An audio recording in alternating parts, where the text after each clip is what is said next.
Beleza, vamos agora para o terceiro período do parto, que é o secundamento, delivramento ou dequitação. É tudo sinônimo. O que é isso?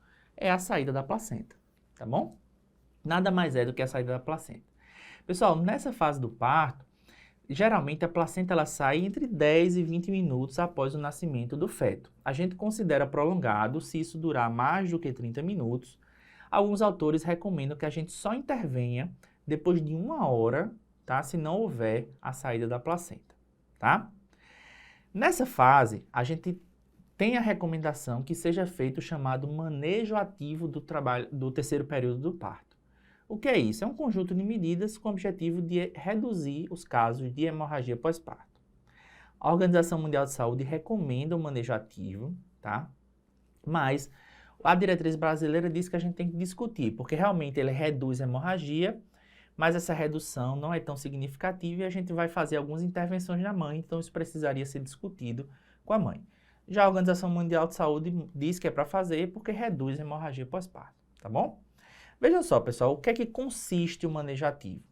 Medida mais importante, mais eficaz e a principal de todas, ocitocina. 10 unidades intramuscular para todos os partos.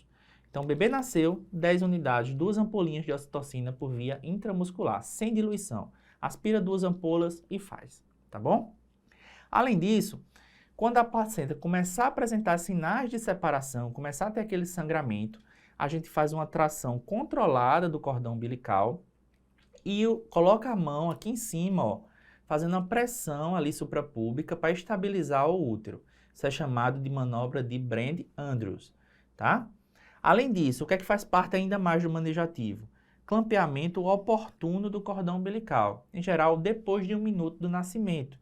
A gente só tem indicação de clampeamento precoce se o feto nascer hipotônico, na vigência de alguma infecção, como HIV, hepatite B ou hepatite C, HTLV, ou se a gente tiver fetos com suspeita com risco, na verdade, de policitemia.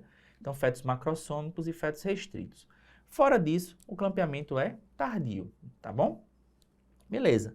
Pessoal, o risco dessa tração controlada do cordão é a gente causar a inversão uterina. Por isso que a Organização Mundial de Saúde recomenda que isso só seja feito por profissional de saúde.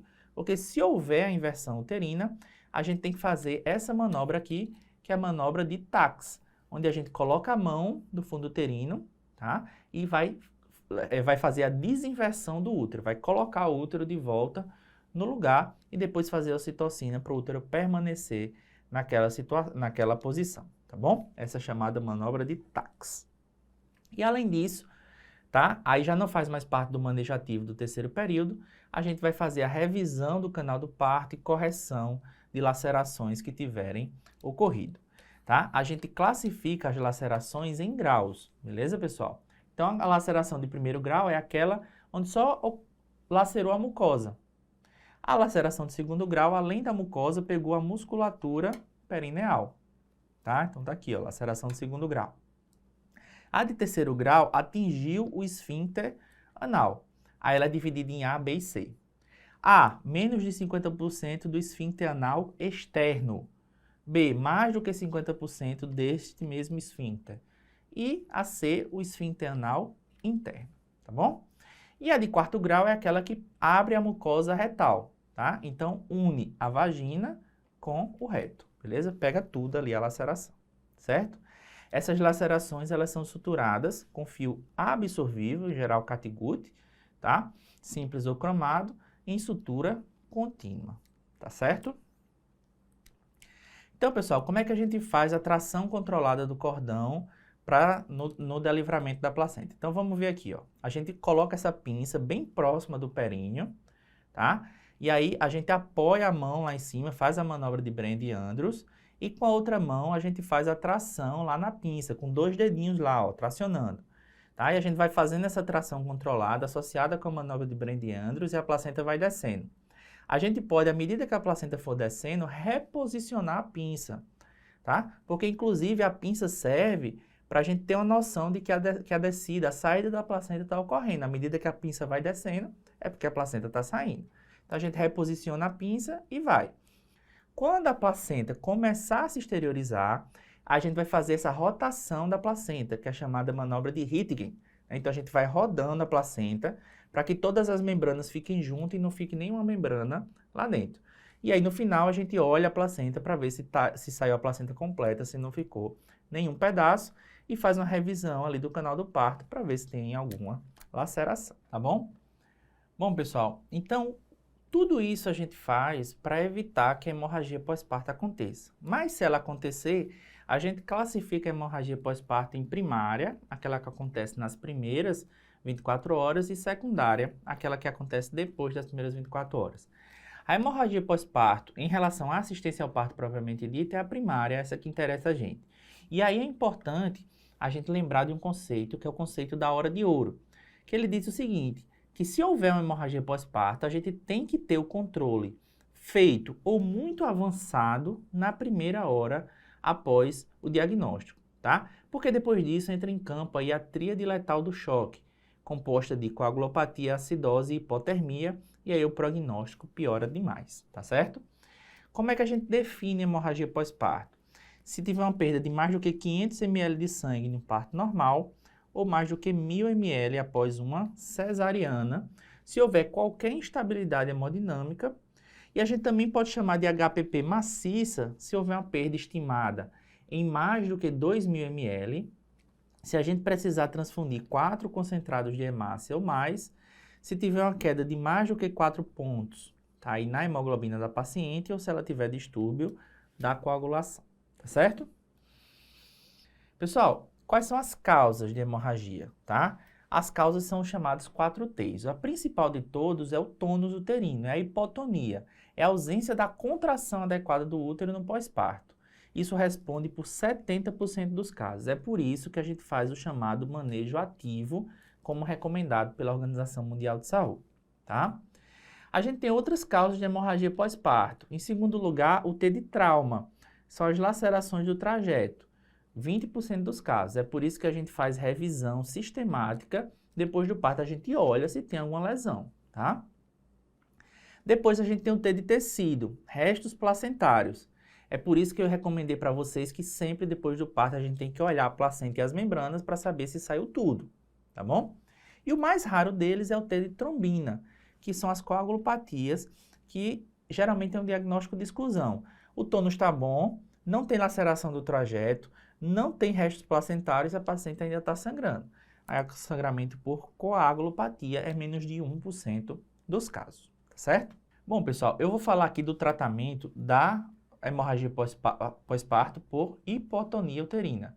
Porque se o problema for laceração, a gente corrige a laceração. Se for restos placentários, a gente faz curetagem. Se for coagulopatia, a gente vai repor hemoderivados, beleza? O que a gente precisa saber mesmo é o tratamento da hipotonia, tá bom?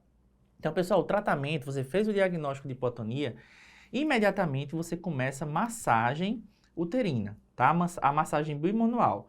Coloca uma mão, punho fechado na vagina e com a outra mão no fundo uterino você vai massagear o útero para estimular a contração uterina. Enquanto isso, você inicia uma infusão de ocitocina, tá? Faz uma ampola 5 unidades direto, EV, em 3 minutos. E depois você faz uma infusão de 20 a 40 unidades a 250 ml por hora, associado com ácido tranexâmico, 1 grama, tá? Lembrando que a ampola, ela tem 250 miligramas, então são 4 ampolas, beleza? Então faz isso ao mesmo tempo. Se resolveu, mantém, tá? Se não resolveu, a gente vai para a segunda droga, que é a metilergometrina. A metilergometrina, a ampola tem 0,2, ela é feita intramuscular, mas a gente não pode utilizar em pacientes hipertensos, tá? E a gente pode repetir a cada meia hora, a dose máxima é de 1 grama em 24 horas, tá certo? Se resolveu, avalie a necessidade de dose de manutenção ou manter só com ocitocina. Se não resolveu, a gente vai para a terceira droga, que é o misoprostol. Aqui são 800 microgramas por via retal. O comprimido tem 200 microgramas. Em geral, ele demora aí de 20 a 30 minutos para começar a agir, tá bom? Pessoal, se nada disso resolveu, a gente passa aí para umas medidas temporárias que vão nos permitir um certo tempo para resolver o que é que a gente vai fazer com a paciente. Então, a gente pode usar o traje anti-choque não pneumático, tá? Para melhorar o retorno venoso. ou fazer um tamponamento uterino utilizando balão, tá? Esse tamponamento a gente utiliza um balão, tá? Onde a gente vai insuflar com soro fisiológico gelado e ele vai tamponar os vasos sanguíneos ali. O balão, ele tanto pode servir como um método temporário para a gente ganhar tempo para instituir uma medida definitiva, mas se a gente coloca o balão e o sangramento melhora, a gente pode deixar o balão por até 24 horas, depois desinsuflar e ver se a paciente parou de sangrar, tá? Ele pode ser também um método definitivo de tratamento. Vai depender da resposta da paciente a esse tratamento, tá? Se mesmo assim não resolver, a gente vai para os métodos definitivos, os métodos cirúrgicos. A gente pode fazer as ligaduras, tá? As suturas compressivas. A mais conhecida delas é a sutura de Bellint, onde a gente faz essa sutura do útero e comprime o útero para ajudar na contração, tá? Ou ligar vasos, artéria uterina, as artérias ilíacas, por exemplo. Se nada resolver, esterectomia, tá? É o último método para a resolução da hemorragia pós-parto. Em casos muito graves, com coagulopatia instalada, a gente pode fazer uma cirurgia de controle de danos e depois voltar para reoperar o paciente, certo?